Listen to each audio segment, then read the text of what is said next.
Maaga pa kaya dinig na didig ang huni ng ibon. Naglaban na ako para hindi matambakan ng gawain at ito na nga ang aking partner, si Surf, ang katuwang ko sa paglalaba.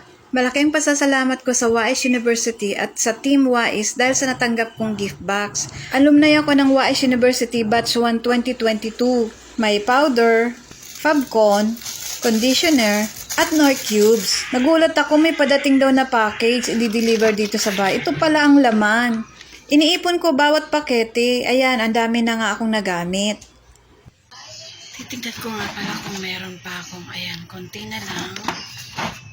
Ay, ito ako rin ang gumawa nito. Check ko rin din sa po namin. Konti na lang din, magsasaling ako. Ayan. Naubusan na ako ng bleach kaya gumawa na lang ako. Ang ratio nga pala niyan 1:1. Chlorine at soda as ang ingredients lang din na paghahaluin mo. 1:1 lang. 2017 nang mag-training ako ng mga cleaning products kaya alam ko to gawin. Pag nahalo ng mabuti, takpan, iset aside at buksan lamang sa pangatlong araw saka isalin sa lalagyan. Dahil kay tropical storm wala munang pasok kaya sa bahay na lang muna sila mag-aaral.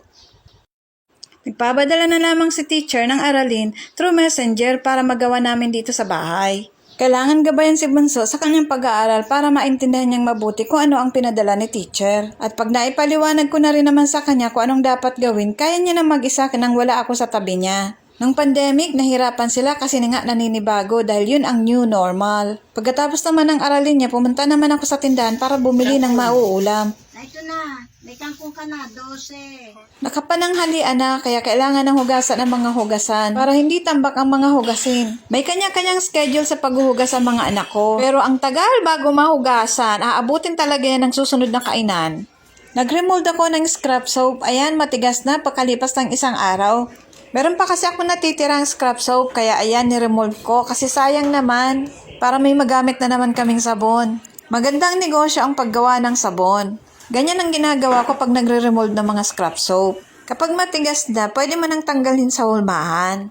Pwede ka rin gumamit ng baking paper para mas madali siyang tanggalin sa hulmahan, mas malinis pang ang gawin, kesa sa silicone. Naubusan na ako ng baking paper kaya silicone ang ginamit ko sa pagmumold. Mas mahirap tanggalin ang sabon sa silicone kesa sa baking paper. Lalo na pag malambot pa yung sabon, nadideform yung sabon. Kung may multiple cutter ka, mas maganda. Dahil pare-parehas ang sukat na yun at ang timbang.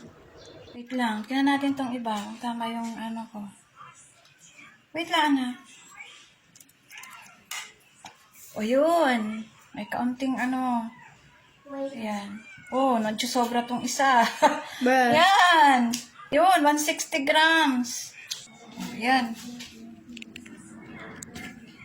Sa gabi, webinar naman ako. Okay, meron pa ba? Drama dabber yan si Mami Ruth. Paborito ko rin siyang host ng FH Mom sa mga webinar. Kaya lalo akong interesado kapag ang webinar siya ang host. Ang galing niya magpaliwanag at nakukuha niya ang atensyon ng mga nagwe-webinar. So that we can empower more women.